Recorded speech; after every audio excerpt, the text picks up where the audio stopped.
Hello guys, এই যে আমি এখন আমার ভিডিও শ্যুট করার ঘরে রয়েছি। তোমাদেরকে আমি দেখাচ্ছি কেমন আমার ভিডিও শ্যুট করার ঘরটি। এই দেখো, এখানে আমি ফার্স্টেই তোমাদেরকে আমার শ্রী রাধা মাধব এবং রাধারানীর সঙ্গে দেখা করিয়ে দিলাম। এই যে নিচে দেখতে পাচ্ছ আমার রং তুলি রয়েছে, এখানে আমার পেন্সিল রং রয়েছে, এখানে তুলা ভর্তি আছে, এই দেখো তুলো রয়েছে। আর এখানে আমার অনেক কিছু যাবতীয় জিনিস আছে।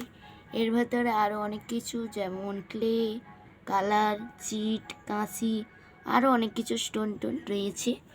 আর এই যে আমার মাটির জিনিস করার জায়গা, এখানে মাটির কাজ করি।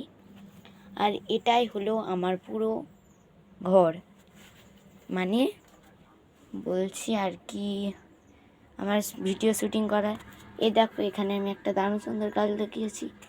দেখতে পাচ্ছ, এই যে গাছটা বেরিয়েছে, গাছটা আমি বিচে ফেলেছিলাম, গাছটা বেড়াচ্ছে খুব সুন্দর, ভালোই হলো। আর এই দেখো, এটা গাছ নেই কোনো, এটা আমি একটা হাতের কাজ বানিয়েছিলাম, সেটার এটা এখানে রয়েছে। এখানেও আমি একটা বিচে ফেলেছি, এখানেও গাছটা হয়তো বেড়ায়নি। আর এই থালাটা আমি নিজের হাতে বানিয়েছি, এটা মাটির থালা।